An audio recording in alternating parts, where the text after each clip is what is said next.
bienvenido a un nuevo encuentro del Foro de Análisis. Hoy vamos a estar debatiendo sobre algunas informaciones, en específico sobre este documento bastante curioso que se llama Conceptualización del Modelo Económico y Social Cubano de Desarrollo Socialista.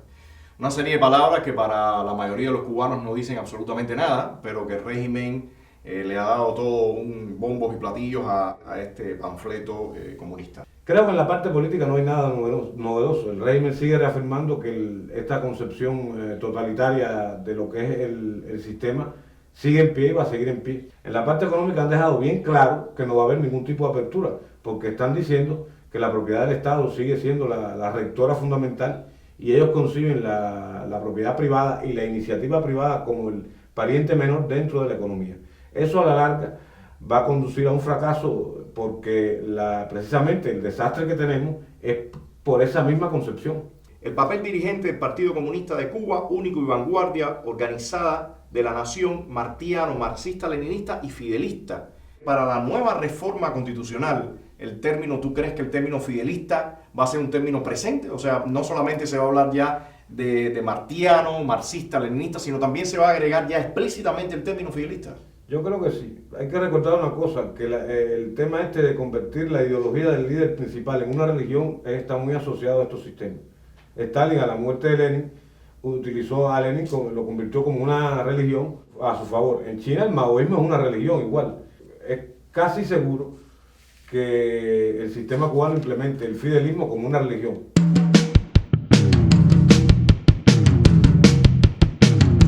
Hay muchas personas que han tenido en algún momento esperanzas y han creído que el régimen va a dar ciertos pasos, y algunos de esos pasos pueden ser empezar a permitir un filo en ese monopolio, en ese total monopolio de la información en Cuba. Y aquí hay uno de los artículos o de los renglones que ellos mencionan, que es el 110. La comunicación social es un recurso estratégico de dirección del Estado. Las instituciones, las empresas y los medios de comunicación al servicio de la participación, incluido el debate público y el desarrollo del país, por lo que se regula y controla teniendo en cuenta la política trazada por el Partido Comunista de Cuba, que se refrenda en las normas jurídicas correspondientes. O sea, el Partido Comunista de Cuba va a continuar siendo quien regula absolutamente todo lo que está en los medios de comunicación. Y hay otro acápite por ahí que refrenda que la información y los medios de comunicación son un tema de seguridad.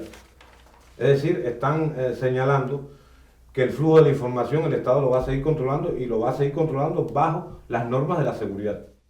Sí, hay otra parte que tiene que ver incluso con el tema comercial que dice: el Estado regula la publicidad orientada al consumo responsable y sostenible, basada en principios éticos y estéticos ajenos a cualquier tipo de engaño, discriminación u ofensa a algún sector de la sociedad, ni promover símbolos portadores de mensajes coloniales y procapitalistas. En China, en la actualidad, la televisión funciona muy bien como una empresa comercial, y eso es lo que la ha hecho avanzar. En Cuba, bajo estos dictámenes, es imposible que funcione una televisión comercial.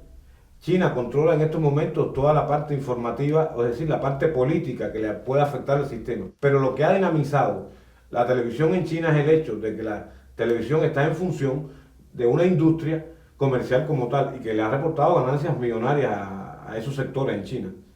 Esto que te están planteando aquí está dejando bien claro que en Cuba ni esa opción es posible.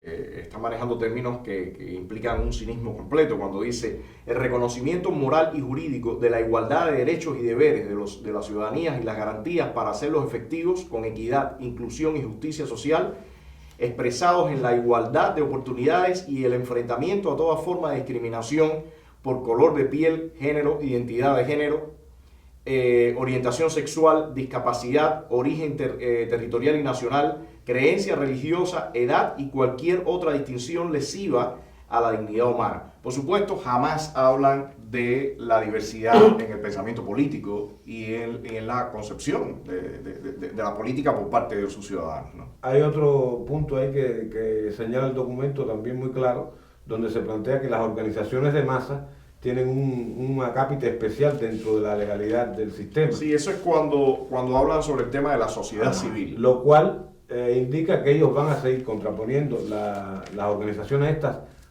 paraestatales a la verdadera sociedad civil.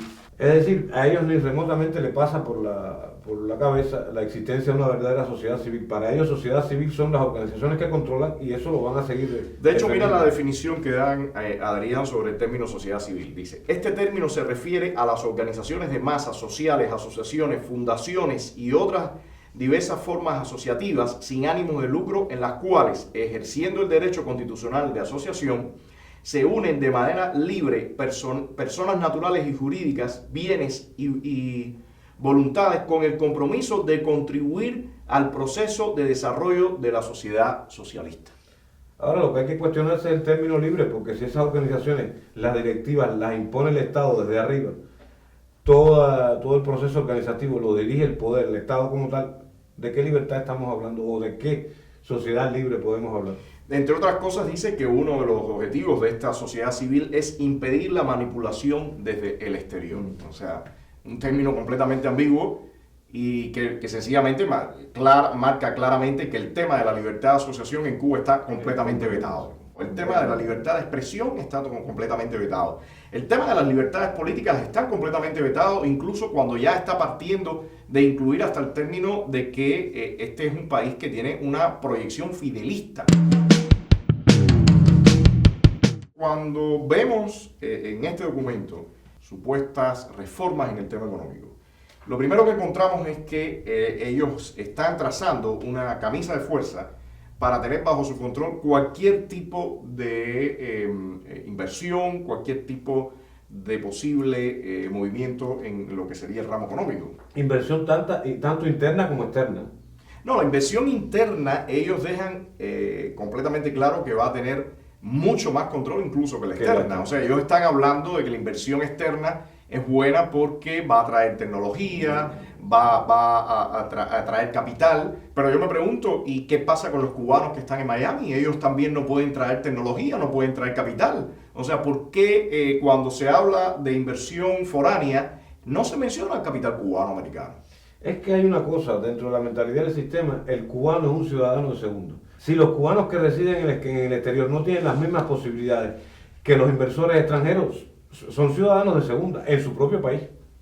Entonces, también mencionan las diferentes categorías, como ellos tienen clasificado la propiedad. Y entre eso está hablando de la propiedad estatal, por supuesto, sabemos cuál es, la cooperativa y habla también de la propiedad privada. Pero en el mismo tema de la propiedad cooperativa, ellos mencionan que el Estado se desprende de la administración directa de determinadas actividades, ganando en capacidad de concentración en sus funciones principales, pero dice que no obstante define las condiciones del contrato de arrendamiento, de modo que el Estado conserva la capacidad de decisión estratégica o dominio sobre estos medios. O sea, es muy claro que al final van a seguir con total control, le pueden tocar a usted la puerta y decirle, le cierro su negocio, o le pueden decir, usted ahora va a encaminar su actividad de esta forma y de aquella, y si no le conviene, se lo quito. O sea, es muy claro que esas supuestas fisuras o esas supuestas reformas que habrían en el Estado, sencillamente se van al piso. Es claro que empiezan a dejar espacio para que los propios negocios que ellos están llevando o sus familiares empiecen a tener, como se diría, campo o cancha para desarrollarse. Y por otra parte se pone una camisa de fuerza sobre los elementos que sí pudieran realmente empezar a generar una clase de por lo menos de micros y pequeños empresarios cubanos. Es muy claro que el tema de la corrupción, del que supuestamente ellos han hablado y han dicho que están combatiendo, es uno de los temas esenciales en todo este diseño debido a esa ambigüedad de la que estábamos hablando. En ninguna parte de este documento se menciona la rendición de cuentas, usando incluso los mismos términos que ellos usan, que algunos sectores del régimen cubano tendrían que rendir a la población, al cubano común. Se ha hablado mucho de la Contraloría General de la República, que está haciendo revisiones de empresas, que está checando cuáles son los mecanismos del dinero, cómo se mueve, si es eficiente o no, si hay robo, si no hay robo, pero nada se habla de todas estas empresas vinculadas al ejército y a todo lo que es el sistema de Fuerzas Armadas, ¿no? No se está diciendo ni se está mencionando por ninguna parte que el pueblo tiene derecho a conocer qué pasa con todas las cuentas y con todos los números y con todo el erario público de este país. El gran termómetro del régimen frente a la nación es el tema económico, porque de aquí a 5 años, ¿qué respuesta le van a dar al tema económico si el país sigue en la misma? El tiempo se le está agotando al sistema, porque pasan los años y ellos no logran solucionar ni los más elementales problemas del cubano, y llegará un momento en que la nación le demande respuesta a ese problema. Todo esto es muy claro de entenderlo cuando se mira a través del prisma de la dinastía que se está construyendo en este país. Dinastía en la que un grupo de figuras, sobre todo el hijo de Raúl Castro y algunos familiares cercanos a él y otros aliados, están ya tomando las riendas del poder, pero para poder hacer todo este proceso de transferencia, para ir construyendo todos estos mecanismos de lealtades y contratos y convenios tanto con elementos dentro de la isla como con actores internacionales, se necesita una cierta estabilidad. Y tú estabas mencionando algo que es el tema económico. El país está en un atolladero y no va a ningún lugar, pero su principal aliado, que es Venezuela, que es quien le ha permitido poder sobrevivir durante casi los últimos 20 años, está en una situación extremadamente crítica. Y vemos que en esa situación terrible económica que está viviendo el país, en Venezuela, la oposición está pujando ahora por un referéndum revocatorio y estamos viendo todas las maniobras que está haciendo el chavismo para ganar tiempo y para no permitir que se haga esa consulta. Cuba se lo apuesta todo a Venezuela porque no existe otro país que pueda asumir la carga que hoy lleva Venezuela con respecto a Cuba. Rusia mantiene cierto protagonismo en Cuba, pero es un protagonismo más bien geoestratégico. No creo que la situación económica de Rusia le permita asumir el padrinazgo ese con respecto a Cuba. China parece que va a apoyar a Cuba más bien en la parte del control de Internet y los medios, pero tampoco despunta como un posible aliado de peso en el tema económico. Si Maduro cae, obligatoriamente el sistema se va a ver en la necesidad de buscar cambios en lo económico, no estoy hablando en lo político, pero en lo económico que dinamice la economía, y eso implicará una apertura económica. ¿Crees tú que al final el régimen chavista aceptaría realizar un referéndum revocatorio y quizás enfrentarse a un resultado negativo? ¿Cómo tú ves esta parte? Desde mi punto de vista, ellos van a resistir hasta el último momento. Ahora depende de la fuerza que tenga la oposición. Maduro creo que es un político que no tiene mucho capital, carece de liderazgo como tal y tiene una situación muy seria a la que le tiene que dar respuesta con una oposición que en Venezuela parece que cada día toma más fuerza.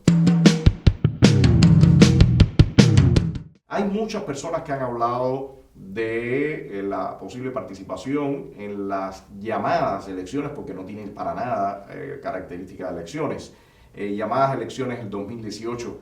El sistema cubano está diseñado para no darle entrada a ningún tipo de oposición. En Venezuela, a pesar del desmontaje que hubo, había ciertos márgenes, y los hay, de que la oposición podía trabajar dentro de esos márgenes. Pero aún dentro de esos márgenes estamos viviendo una situación en la que el chavismo está haciendo malabares para no permitir absolutamente ninguna consulta, un referéndum. Pero está contra la pared, porque ese marco legal propició el triunfo de la oposición. Ahora, para ellos hacer algo, tienen que desmontar ese marco legal, y que dejaría a la vista pública de que es un gobierno de fuerza. Están intentando contraponer la asamblea a determinadas asambleas populares y demás, siendo la asamblea un poder legislativo, es decir, un poder soberano. Si Maduro cae en Venezuela, y teniendo presente el hecho de que las negociaciones con Estados Unidos no han avanzado mucho en lo económico, el régimen se va a ver obligado a implementar cierta apertura económica. En caso de que en Venezuela la oposición no logre triunfar y se mantenga Maduro, ellos se van a aproximar más al modelo cubano. Es decir, ellos van a cerrar más las pequeñas brechas democráticas que todavía existen en Venezuela. Hace unos días veía una caricatura de Garrincha, que es la república esa que pinta él, toda desnutrida, toda mal encajada, y Raúl jugando el juego de la chapita, ¿no? Ese es el juego clásico de la estafa. Quienes tienen esperanzas en que el 18 habrá algún espacio, Me parece, y me gusta repetir esta imagen, me parece que están queriendo dejarse engañar por una situación que es solamente pura ilusión.